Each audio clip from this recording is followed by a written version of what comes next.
What happens when a man forged in betrayal and tempered by ruthless ambition encounters a spirit he cannot break? They called him the Iron Duke, a man whose heart was a fortress, locked and barred against the very notion of love. Duke Alaric Beaumont moved through London's high society, not as a participant, but as a predator. His name, a whisper of caution on the lips of debutantes and their scheming mothers. But in the glittering heart of a Mayfair ballroom, a different whisper began a cruel, venomous rumor aimed at destroying the one woman whose quiet dignity had caught the Duke's unwilling attention. Tonight, before the judging eyes of the entire aristocracy, Lady Rose Thorne would be sacrificed on the altar of gossip. But they all forgot one crucial detail. Even the most formidable fortress has a weakness, and the Iron Duke was about to prove that his ruthlessness could be used not just to conquer, but to save. The air in the Duchess of Devonshire's ballroom was thick with the scent of beeswax, hothouse lilies, and expensive French perfume. It was a suffocating blend, one that Lady Rosamond Thorne felt deep in her lungs as she stood beside her anxious mother. Every season it was the same sea of powdered faces, the same glint of diamonds on wrinkled necks, and the same predatory smiles that never quite reached the eyes. For the women of the Ton, this was a battlefield. For Rose, it was a gilded cage she was forced to inhabit. Her family, the Thornes, held a respectable name, but a dangerously depleted fortune. Her father, Viscount Thorne, was a good man with a disastrous affinity for bad investments. Each smile Rose offered, each polite curtsy she executed, was an act of familial duty. She was the commodity they hoped would secure their future through a prosperous match. The knowledge sat like a stone in her stomach. "You see him? Rose, her mother." Lady Beatrice murmured, her fan fluttering like a trapped bird. Over by the French windows. Duke Beaumont. Rose's gaze followed her mother's. It was impossible to miss him. Duke Alaric Beaumont was not a man who blended into a crowd. He was a monolith around which the crowd cautiously flowed. Taller than most, with hair as black as polished jet, and a face that looked as if it were carved from unforgiving granite, he exuded an aura of cold, potent authority. He wasn't conversing. He was observing his grey eyes, sweeping the room with a detached, analytical intensity that made Rose feel like a specimen under glass, even from across the vast, marble-floored room. They say he destroyed Lord Ashworth's shipping enterprise over a single ill-spoken word. Beatrice continued, her voice a mixture of awe and terror. Bought his debts and crushed him within a fortnight. He has no heart, they say. None at all. Rose watched as the Duke's gaze snagged on a young woman who had simpered a little too eagerly in his direction. He didn't smile or scowl. His expression simply remained blank, a devastating dismissal more potent than any insult. The young woman flushed crimson and turned away utterly defeated. He was a force of nature, a winter storm in a room of carefully cultivated summer gardens. "He is merely a man," Mother Rose said softly, though the words felt hollow even to her. "He is the most eligible man in England, Rose, and he is looking this way." A frisson of alarm went through Rose. He was indeed looking in their direction, though his eyes were not on her, but on the man who had just approached them. Lord Percival Finch. If Duke Beaumont was a monolith, Lord Finch was a gilded serpent. He was handsome in a conventional way, with blonde hair meticulously styled, and a smile that was both brilliant and utterly false. His family was wealthy, his title secure, and his reputation for casual cruelty was almost as well known as the Duke's, though it lacked Alaric's cold efficiency. Finch preferred the slow poison of gossip and social ruin. Lady Beatrice, Lady Rosamond Finch, purred, executing a flawless bow. You both outshine the very chandeliers tonight, a vision of loveliness." "Lord Finch, you are too kind," Beatrice replied, her relief palpable. A lord was showing interest. Rose offered a polite but cool smile. "My lord." Finch's eyes, the colour of pale, washed-out blue, lingered on Rose. "Lady Rosamond, you are as quiet as a church mouse tonight. I had hoped to claim a dance, lest you fade into the drapes entirely." The comment was a subtle barb, a jab at her reserved nature. Rose disliked him intensely. She had seen the way he looked at women as possessions to be acquired, paraded, and eventually discarded. "I am feeling a little fatigued, my lord." Perhaps later she demurred, using the classic excuse of a lady wishing to avoid a suitor. Finch's smile tightened for a fraction of a second. "A pity. A flower as exquisite as you should be, on display, not wilting in a corner." He took her hand, his touch lingering unpleasantly as he bowed over it. "I shall be persistent." As he straightened up and moved away, Rose subtly wiped her hand on the silk of her gown. Her gaze inadvertently flickered back towards the French windows. Duke Beaumont was still there, and for a breathtaking moment her eyes met his. There was no warmth, no kindness in his stare. There was only an unnerving, calculating stillness. It felt as if he had witnessed the entire exchange, weighed every word, and judged all three of them. Then he gave a nearly imperceptible nod, not to her, but seemingly to himself, as if a thought had been confirmed. He turned his attention away, leaving Rose with the unsettling feeling that she had just become a piece on a chessboard she didn't even know she was playing on. The rest of the evening passed in a blur of forced pleasantries. Rose danced with a bumbling young baronet and an elderly earl who smelled of mothballs. All the while she felt Lord Finch's eyes on her, a persistent, proprietary gaze that made her skin crawl. And occasionally she would feel the weight of another, colder gaze, that of the Iron Duke. He never approached, he never spoke. He simply watched a silent, brooding presence in the glittering, treacherous ballroom. Rose knew with a certainty that chilled her to the bone that her fate was somehow becoming entangled with these two men, one a venomous snake and the other a silent, waiting hawk.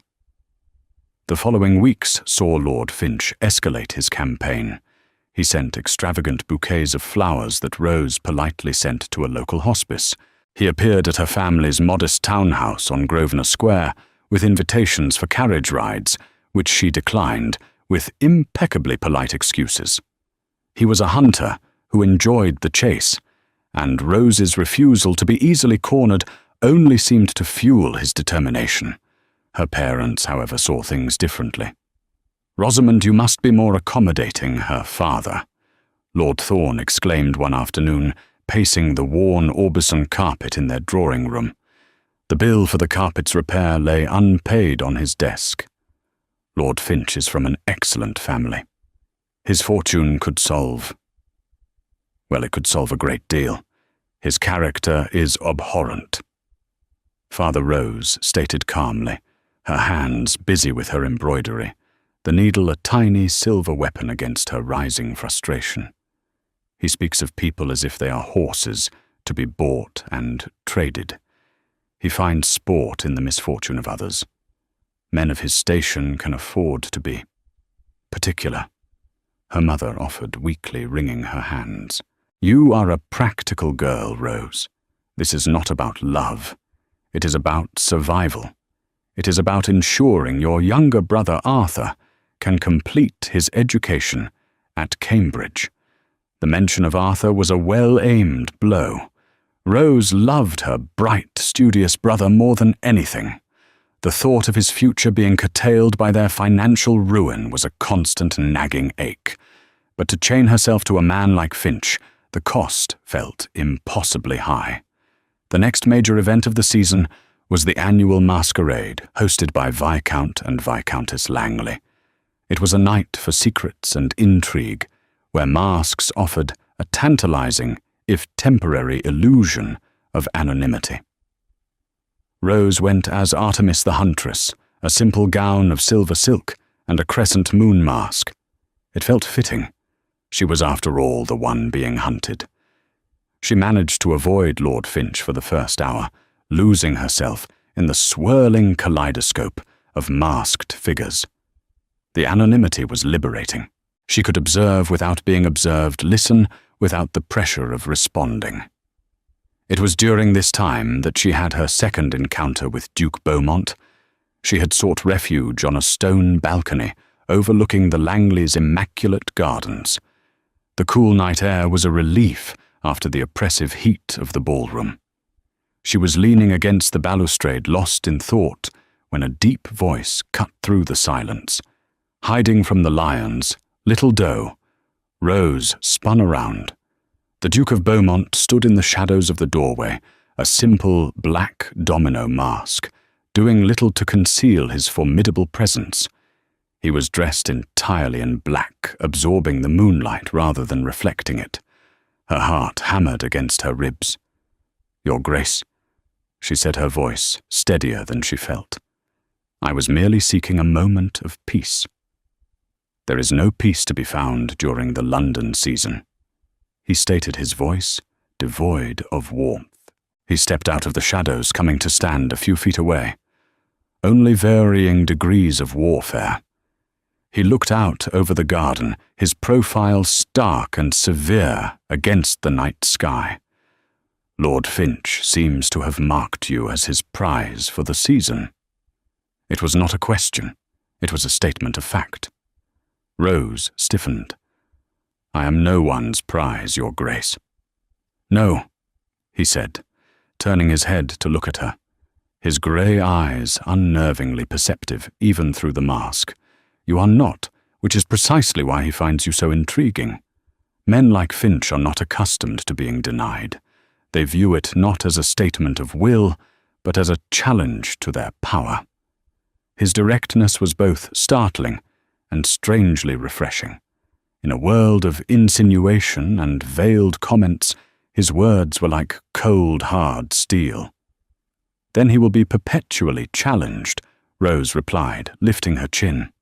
A flicker of something, was it amusement, respect, passed through his eyes. It was gone as quickly as it appeared. "Dignity is a commendable trait, Lady Rosamond. But be warned, it can be a very expensive one, especially for those who cannot afford the price." Before she could formulate a reply, he gave a curt nod. "Enjoy your peace." And then he was gone, melting back into the ballroom as silently as he had appeared, leaving Rose with a racing pulse and his cryptic warning echoing in her ears. He had not been flirting. He had not been threatening. He had been analyzing. Assessing her strengths and weaknesses as a general might assess an enemy's fortifications. He had seen her predicament with chilling clarity and had offered not comfort, but a cold, hard statement of fact. Dignity was expensive. Rose was about to find out just how much it would cost her. As she returned to the ballroom, she saw Lord Finch across the room. He was speaking with Lady Danbury, the Tun's most notorious gossip. His eyes met Rose's over the old woman's shoulder, and his lips curved into a smile that held no humour at all. It was a smile of pure, malicious intent. The battle had been joined, and Finch was preparing his first devastating volley. The rumour did not start as a thunderclap. It began as a whisper, a poisoned arrow shot from the shadows designed to wound silently and lethally. It began as most such things did, in the ear of a gossip-monger. Lord Finch, having been publicly, if politely, rebuffed by Rose one too many times, had chosen his weapon with care. He did not confront her. He did not challenge her father to a duel. He chose to attack the one thing a lady of her station could not afford to lose her reputation. The story was insidious in its design, a clever blend of half-truth and outright fabrication. It was said that Lady Rosamond Thorne, for all her airs of propriety, had been seen meeting a man in a less than reputable part of the city. Not a gentleman, but a commoner. An artist. The location was specified a small, dusty lane behind a print shop off Fleet Street. The implication was clear and utterly ruinous. A lady of quality did not meet men in secret, especially not men so far beneath her station. The Thorne family's financial troubles were common knowledge, whispered about behind elegant fans and over card tables. The rumour provided a sordid explanation. The beautiful Lady Rose was so desperate that she was willing to form an inappropriate attachment, perhaps even sell her affections to secure funds. The first hint Rose had that something was amiss came 2 days after the masquerade at a music hall hosted by the Countess of Pembroke. Lady Jersey, a woman she had known since childhood, turned her back on Rose with a pointed sniff as she approached. A few minutes later, 2 young debutantes she was conversing with fell silent, and then scurried away, whispering to each other with sidelong, pitying glances. A cold knot of dread formed in Rose's stomach. This was how it worked. There would be no direct accusations, no formal inquiries. There would only be the social chill, the averted eyes, the sudden silences that fell when she entered a room. She was being ostracized, and she didn't even know why. The answer came from the most unlikely of sources. Mrs. Eleanor Vance, a quiet widow with a sharp mind and a kinder heart than most, took Rose aside into a secluded alcove.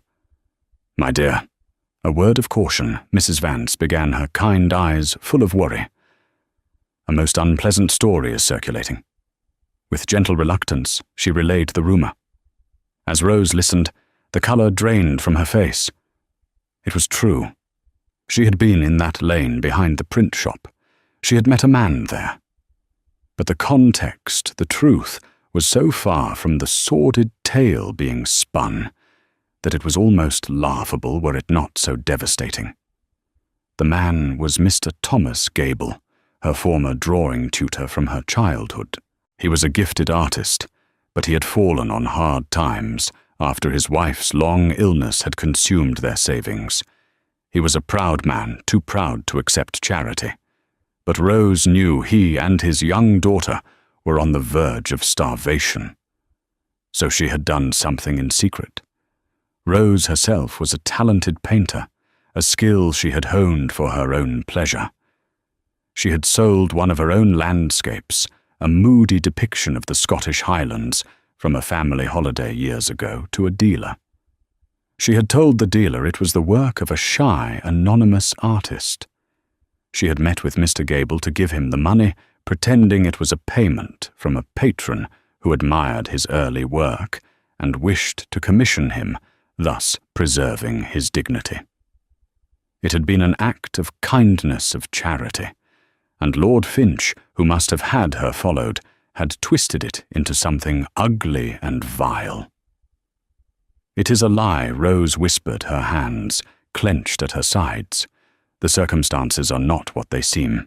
My dear, in our world, the truth is often irrelevant," Mrs. Vance said sadly. "Perception is everything. Lord Finch has painted a picture, and society is eager to admire his handiwork." The full weight of her situation crashed down upon her. Finch had not just attacked her. He had used her own compassion as the weapon against her. How could she defend herself? To tell the truth would be to reveal Mr. Gable's poverty, humiliating the very man she had tried to help. She would be seen as boastful and unladylike for publicizing her own charitable acts. Furthermore, who would believe her a desperate young woman from a failing family, spinning a convenient tale to save herself? Finch had crafted the perfect trap. Any move she made would only serve to tighten the snare. That evening, the atmosphere in her own home was funereal. Her mother had heard the rumours from a dozen different sources and had taken to her bed with a sick headache. Her father looked older, his shoulders slumped in defeat. "This is ruin, Rosamond," he said, his voice raspy. "Utter ruin. Finch has played his hand masterfully. I will not be beaten by a lie, Rose insisted, her voice trembling with a mixture of fear and fury. And how will you fight it? He asked, his tone hopeless. You are a woman. Your word against his. He is wealthy and powerful. We are not. For the first time, Rose felt a profound and terrifying sense of powerlessness. The gilded cage had become a torture chamber. The whispers had become a roar, and she was trapped in the center of the storm with no shelter in sight. Lord Finch had shot his arrow, and it had struck true, poisoning her name and her future. The only question now was whether the poison would be fatal. Duke Alaric Beaumont heard the rumor the day it began to circulate in earnest over a glass of brandy at White's, his exclusive gentlemen's club. He listened as several lords, their faces florid with drink and malicious glee, dissected the downfall of Lady Rosamond Thorne. Met him behind a print shop. Can you imagine one chortled? Thorne's girl. Always seemed so prim and proper. Just goes to show. Finch has been courting her, hasn't he? Another added. Poor fellow. Must be devastated. Alaric swirled the amber liquid in his glass, his face an impassive mask. He knew Percival Finch.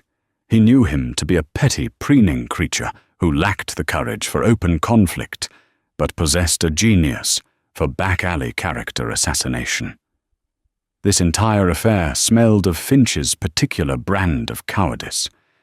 He thought of Lady Rosamond. He recalled her quiet defiance on the Duchess's ballroom floor, her steadfast composure on the moonlit balcony. He remembered the look in her eyes, not of a flighty debutante, but of someone with a deep well of inner strength. The woman he had observed did not align with the pathetic, desperate creature being described in these sordid whispers. Most men in his position would have dismissed it as society gossip, irrelevant to their own lives. But Alaric Beaumont had not built his empire on accepting things at face value. His success, his very survival, was predicated on one principle, uncovering the truth, no matter how deeply it was buried. In business, it gave him the edge. In his personal life, it was a shield against the betrayals that had defined his past. Something about this situation gnawed at him.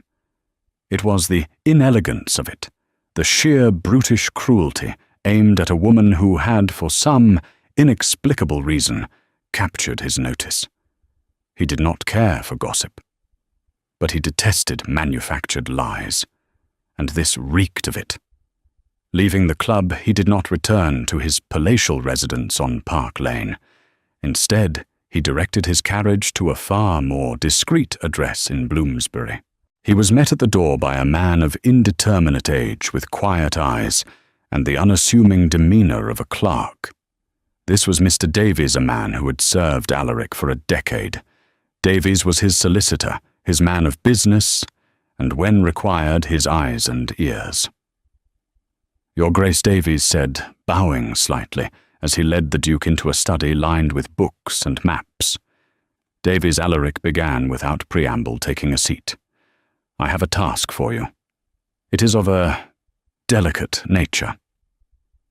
He laid out the rumor concerning Lady Rosamond in cold, precise detail, omitting any personal opinion.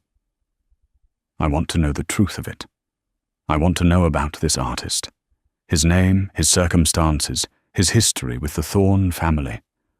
I want to know who first spoke the rumor aloud, and to whom. I want you to trace it back to its source. I suspect it is Lord Finch, but I do not deal in suspicions. I require facts. Be discreet. Use whomever you must. Davies listened, his expression unchanging. He was accustomed to such requests. He had investigated failing businesses, corrupt politicians, and treacherous rivals for the Duke. Investigating a society rumor was by comparison simple. It will be done. Your Grace, he said simply. For the next 3 days, Alaric went about his business. He attended meetings in the city, crushed a competitor's attempt to underbid him on a government contract, and sat through a tedious session in the House of Lords. But beneath the surface of his cold routine, he waited. He found his thoughts drifting to Lady Rosamond more often than he cared to admit.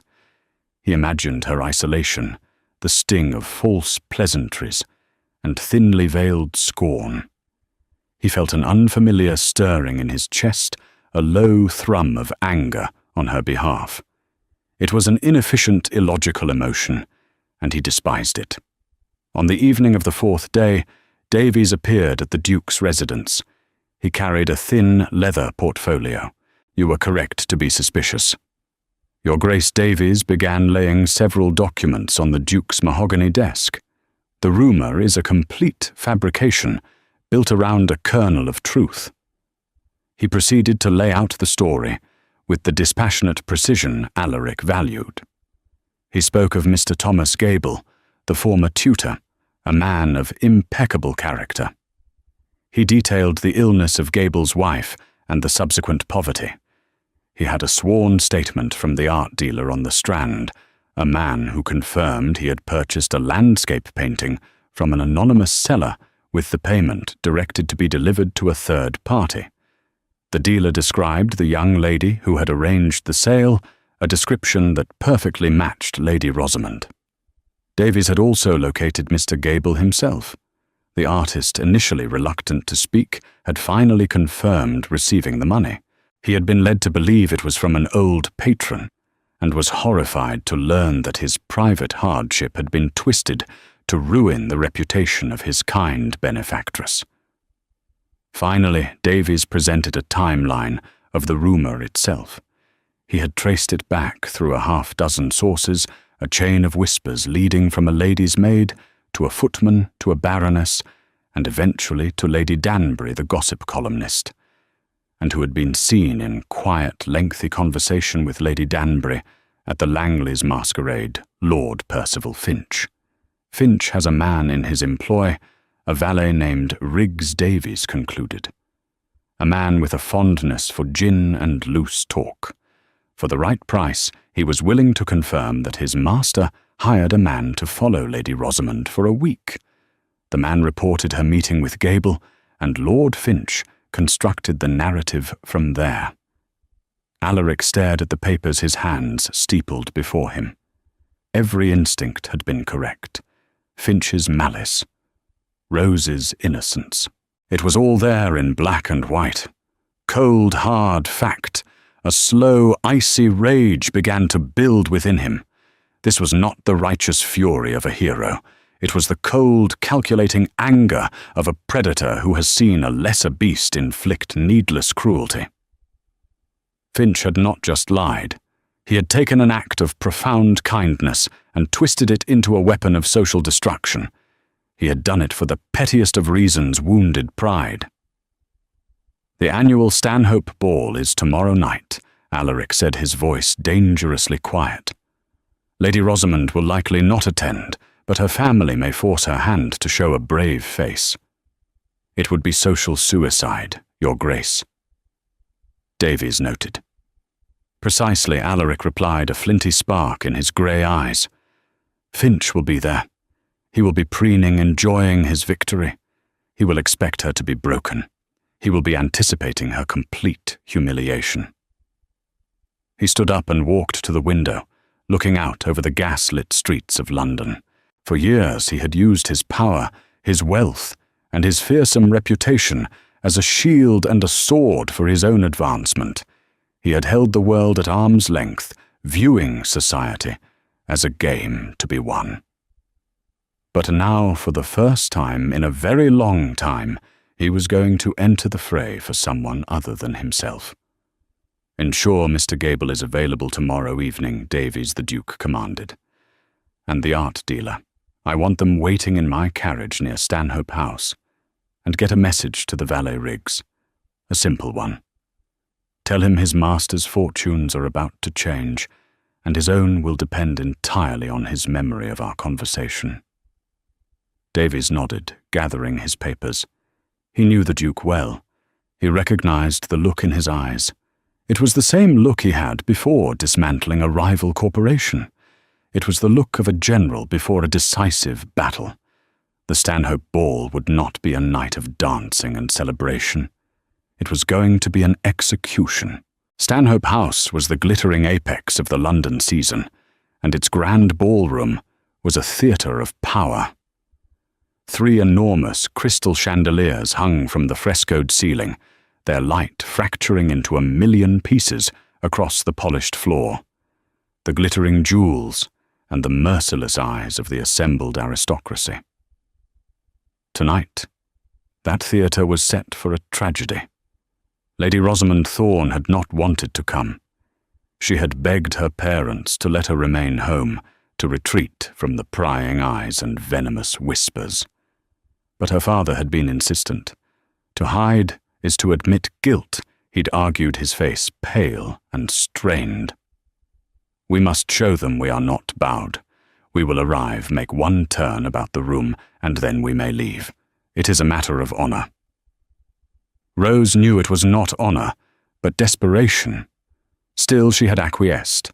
She wore a simple gown of deep sapphire velvet, a stark contrast to the frothy pastels favored by the other ladies. It was a gown that spoke of dignity and sobriety, a silent protest against the frivolity and cruelty that surrounded her. Her mother clutched her arm, her knuckles white, while her father walked ahead, his back ramrod straight in a pathetic imitation of confidence. The moment they entered, a hush fell over the room. It was not a respectful silence, but a predatory one. Conversation ceased in mid-sentence. Heads turned. Fans stilled. It was as if a wounded animal had just walked into a den of wolves. The whispers started almost immediately, a low, sibilant hiss that followed them as they began their slow, agonizing promenade. The audacity. Look at her, not an ounce of shame. Her father must have forced her. Rose kept her eyes fixed forward, her chin held high, but she felt each whisper like a physical blow. Her cheeks burned with a blush of humiliation, not guilt. She could feel hundreds of eyes on her, judging her, condemning her, and enjoying every moment of her public disgrace. And then she saw him. Lord Percival Finch stood with a group of his sycophantic friends, a triumphant smirk playing on his lips. He was holding court, no doubt regaling them with his version of her downfall. As her eyes met his smirk widened into a predatory grin. He excused himself from his group and began to walk directly towards her, his path clearing, as people scrambled to get out of his way, eager to witness the final killing blow. Oh heavens, her mother breathed, her grip tightening on Rose's arm. He's coming over. Finch stopped directly in front of them, creating a small, silent circle of space in the middle of the crowded ballroom. The music faltered, and then stopped altogether as the conductor, sensing the shift in the room's atmosphere, laid down his baton. Every eye was on them. Lady Thorne. Lord Thorne. Finch began his voice, carrying in the sudden silence. He gave a theatrical bow. Then his eyes, full of false pity, landed on Rose. Lady Rosamond. How brave of you to show your face. The insult was perfectly delivered, wrapped in a veneer of concern. Rose's father puffed out his chest. Finch, this is not the time or place. Oh, but I believe it is. Finch interrupted, his voice hardening. You see, we are among friends here, among peers, and we must protect the sanctity of our society from deception. He took a step closer to Rose. We have all heard the sad tales of your family's circumstances, and while our hearts bleed for you, we cannot condone a young lady of supposed quality consorting with the lower orders in back alleys to make ends meet. It sets a dangerous precedent. Gasps rippled through the ballroom. He had done it. He had brought the whispered rumor into the open, making a public spectacle of her alleged crime. Rose felt the floor tilt beneath her feet. Her mother began to tremble violently. Her father stood frozen, his face a mask of impotent rage. This was it, the final public execution of her reputation.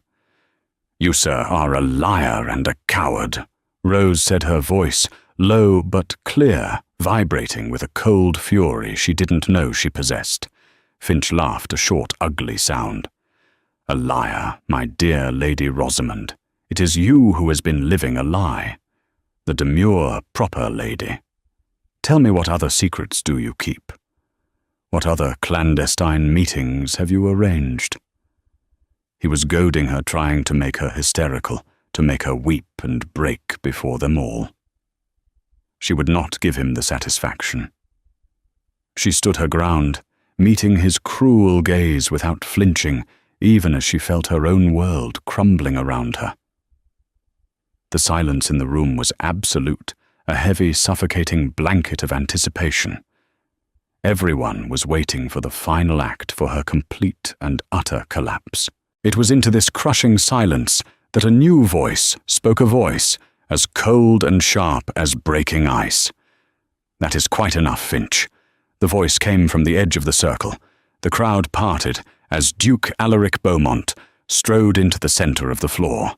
He moved with an unhurried, lethal grace, his granite face devoid of all emotion.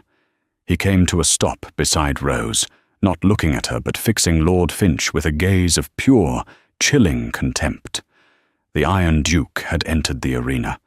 The arrival of the Duke of Beaumont shifted the entire dynamic of the room. The air, which had been thick with gleeful anticipation, was now charged with a new, more dangerous energy. Fear. The Duke was not merely a spectator.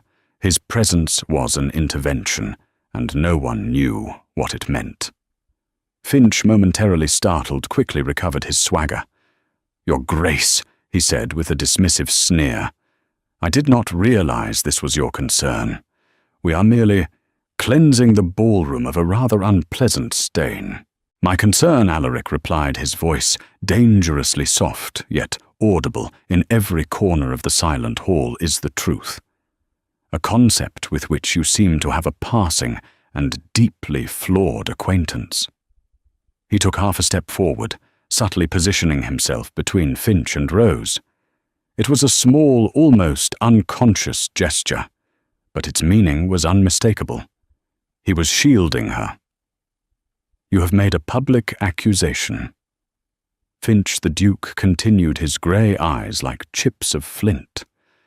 "You have accused Lady Rosamond of clandestine meetings for immoral purposes, citing her family's financial distress as motive. You have painted a picture of a desperate woman selling her virtue. A compelling story, but one that happens to be entirely and maliciously false." A murmur went through the crowd. Finch's face flushed an ugly red. "I have witnesses. She was seen." "Oh, she was seen," Alaric agreed with a chilling lack of emotion. "That is the kernel of truth around which you wove your pathetic lies. But you were not curious enough, were you, Finch? You did not bother to ask why she was there. You simply saw an opportunity for your particular brand of cowardly cruelty." The Duke raised his voice, slightly addressing not just Finch, but the entire captive audience. "Lady Rosamond did indeed meet a man. His name is Mr. Thomas Gable. He was her childhood drawing instructor. A man of great talent, who through no fault of his own has fallen into poverty after nursing his wife through a fatal illness. He and his young daughter were facing eviction and starvation. Alaric let that statement hang in the air. The stark reality of it, a cold slap to the perfumed sensibilities of the ton. Lady Rosamond, hearing of his plight and knowing his pride, would not allow him to accept charity, devised a plan. She is herself a gifted artist. She sold one of her own paintings through a dealer on the Strand, claiming it was the work of an anonymous artist. She then met with Mr. Gable to give him the proceeds, framing it as an advance from a secret patron who wished to commission his work. She did this not for gain, but to save a good man and his child. She did it not only with kindness, but with the grace to protect his dignity. A collective gasp swept the room. The story, so simple and so noble, was a stark contrast to the sordid tale they had all so eagerly believed. Finch was sputtering. Lies. A convenient fabrication. How would you possibly know any of this? Because, unlike you, Finch, I do not deal in rumor. Alaric said, his voice dropping to a near whisper that was somehow more menacing than a shout. I deal in facts. He raised his hand and gave a sharp, almost imperceptible signal towards the main doors. The doors opened, and 2 men were escorted in by a footman. One was a small, nervous man, in a well-worn but clean coat, Mr. Gable. The other was a portly, prosperous-looking man, the art dealer. They stopped at the edge of the dance floor, looking terrified, but resolute. This, the Duke announced, gesturing to the dealer, is Mr. Harding of Harding's Fine Arts. He will confirm that he recently purchased a landscape from a young lady matching Lady Rosamond's description, and he has the receipt of sale. And this, he said, his voice softening almost imperceptibly as he indicated the artist is Mr. Gable. He will confirm that Lady Rosamond gave him that exact sum of money under the guise of a commission. The foundation of Finch's lie had not just been cracked, it had been utterly demolished. The crowd was now staring at Finch, not with admiration, but with dawning contempt. But the Duke was not finished. He took another step towards Finch, who instinctively recoiled. You hired a man to follow her, Finch. You twisted an act of profound charity into a weapon to soothe your own pathetic wounded pride, because she wouldn't have you. You didn't do it to protect society. You did it because you are a petty, malicious coward who cannot stand to be rejected. You are the stain in this ballroom, not her. Each word was a hammer blow, dismantling Finch's reputation, piece by piece. The silence that followed was deafening. Lord Percival Finch, the master of whispers, the arbiter of social ruin, stood exposed and humiliated in the center of the very world he sought to command. His face was pale, his eyes wide with shock and fury. Without another word, he turned on his heel and practically fled the ballroom, the crowd parting before him as if he carried the plague. The Duke stood for a moment in the silence, his cold gaze sweeping over the assembled guests, a silent warning to every one of them who had partaken in the gossip. Then he turned to Rose. For the first time that night, he looked at her directly. The icy fury in his eyes had been replaced by something else, something she couldn't quite decipher. It was not pity. It was something deeper, a flicker of profound understanding and respect. Lady Rosamond, he said, his voice, now quiet, and meant only for her. He offered her his arm. I believe you were promised a turn about the room. Numbly, Rose placed her hand on the Duke of Beaumont's offered arm. The black wool of his coat was solid and warm beneath her trembling fingers. As he led her away from the center of the floor, the orchestra, taking a cue from some unseen force, began to play a soft, gentle waltz. The spell of horrified silence was broken, and a low buzz of conversation erupted, but it was a different kind of buzz now, one of astonishment, recrimination, and a newfound fearful respect for the Iron Duke. He did not lead her into the dance. Instead, he guided her through the stunned crowd, which parted for them, as if for royalty, and out onto the same stone balcony where they had spoken once before. The cool night air felt like a benediction on Rose's heated skin. The distant sounds of the ballroom seemed a world away. For a long moment they stood in silence, looking out at the manicured gardens bathed in the gentle glow of the moon. Rose's mind was a whirlwind of emotions. Shock relief, gratitude so profound it felt like an ache in her chest. I do not know how to thank you, Your Grace, she finally said, her voice barely a whisper. You saved me. You saved my family. "I did not do it for your thanks, Lady Rosamond," he replied, his voice losing some of its harsh, public edge. He turned to face her, his formidable frame silhouetted against the glittering ballroom doors. "I did it because I detest lies, particularly those designed to destroy someone of character." "How did you know?" she asked, genuinely curious. "Why would you even bother to look for the truth?" He was quiet for a moment, and in the dim light she saw a flicker of something ancient and weary in his eyes. "My life, my fortune." They were built from the ashes of a great betrayal, one founded on a lie far more devastating than Finch's. It taught me to never accept the world as it presents itself. I learned to look beneath the surface. When I observed you, I saw integrity.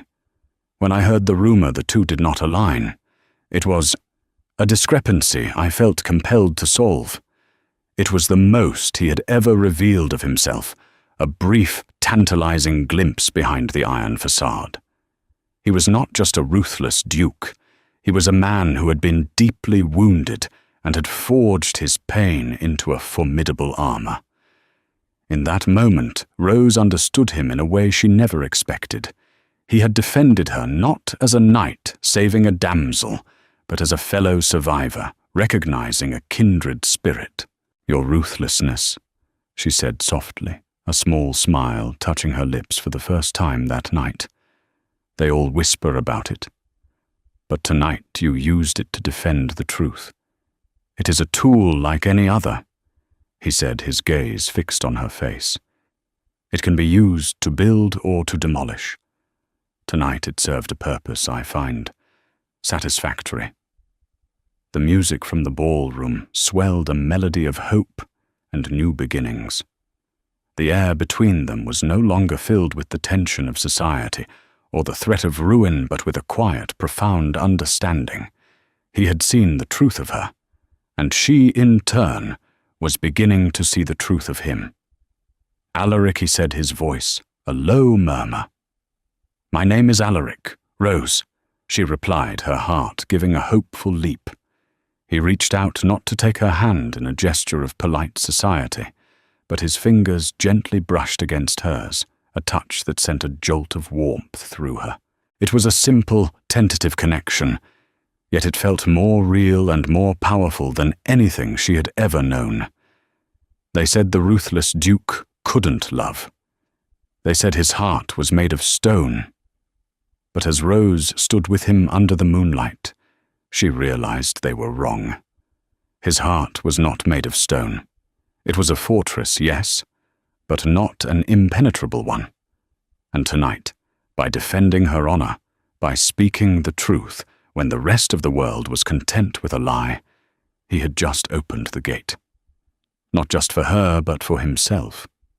This was not a fairy tale ending written in the stars, but the quiet, uncertain, and infinitely more precious beginning of a dawn. The morning sun that streamed into the drawing room of Thorne House felt different. Yesterday it had seemed intrusive, illuminating the dust motes and the faded patches on the furniture, highlighting the family's slow decline. Today it felt like a spotlight after a long, dark night. The air itself, once thick with shame and despair, was now light with a dazed, fragile hope. Rose sat by the window, a book open, but unread in her lap. Her parents were in a state of bewildered animation. The source of their astonishment sat on a silver tray on the hall table, a mountain of calling cards. By 10 o'clock that morning, a veritable parade of carriages had stopped before their door. Footmen delivered cards from people who had openly snubbed them just days before. Lady Jersey had sent a note of effusive apology. The Countess of Pembroke had sent an invitation to a private luncheon. The social tide had not just turned, it had reversed in a powerful, undeniable wave, all driven by the actions of one man. "It's astonishing," Lord Thorne said for the 10th time, shaking his head as he stared at the pile of stiff white cards. "To have your name utterly ruined one evening and restored with honours the next. I have never seen anything like it." It was not just restored, Lady Beatrice added, her voice full of awe. It has been elevated. We are no longer the poor Thorns. We are the family the Duke of Beaumont publicly defended. It is a shield of honor.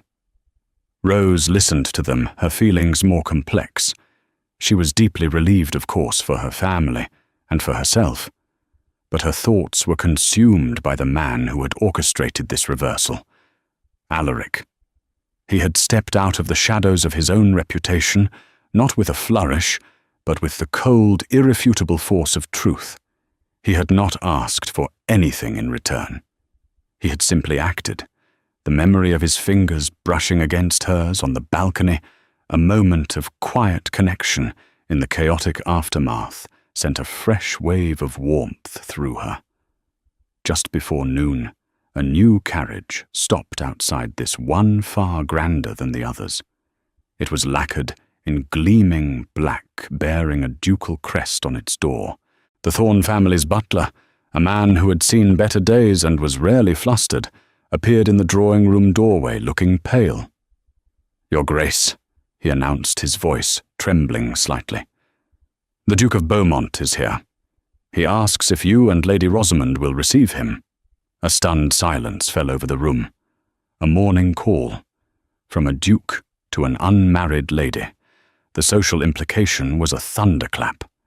This was not a casual visit. It was a statement of profound intent. Lord Thorn was the first to recover. Of course, Jennings show his grace, and at once Alaric entered the room, and as before, he seemed to absorb all the light and air around him.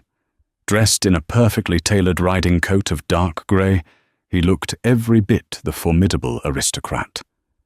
But as his eyes found Rose's, she saw none of the cold calculation from their first encounters.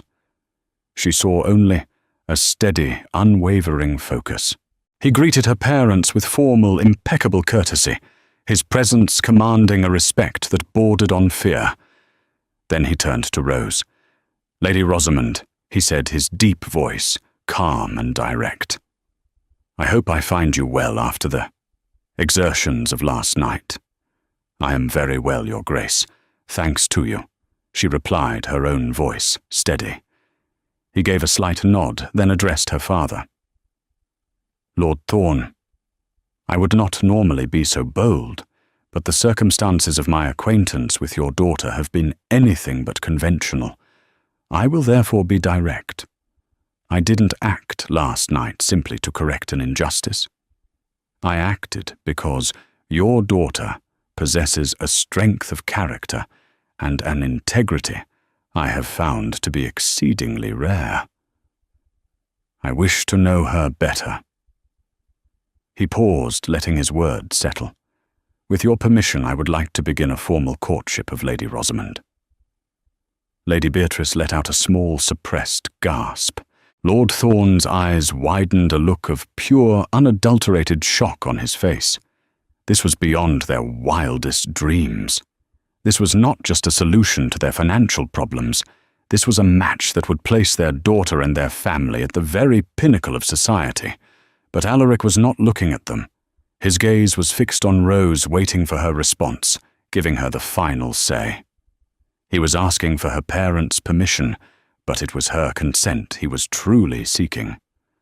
She saw in his eyes that if she refused, he would turn and leave without another word. He was offering her a future, but he was not demanding it. Rose felt a sense of profound clarity. This was not about his title or his fortune. It was about the man himself, the man who valued truth, who saw her worth when no one else did, and who wielded his power not to conquer, but to protect. She met his gaze and gave him a small, genuine smile. "I would like that very much, Your Grace." So the story of the Iron Duke and Lady Rose concludes not with a grand wedding, but with a quiet promise on a moonlit balcony.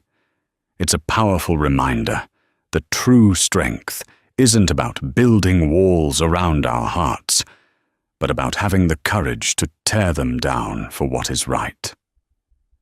Duke Alaric Beaumont, a man defined by his ruthless reputation, found a higher purpose for his power, defending the honor of a woman whose integrity shone brighter than any ballroom chandelier.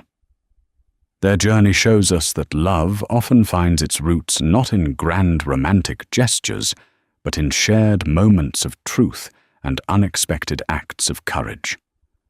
What did you think of the Duke's devastating takedown of Lord Finch? Were you holding your breath during that ballroom confrontation? Let me know your favorite moment in the comments below. If you were moved by this story of courage, truth, and the surprising nature of love, please give this video a thumbs up. Share it with someone who appreciates a good historical drama. And don't forget to subscribe for more stories that uncover the heart behind the reputation. Thank you for listening.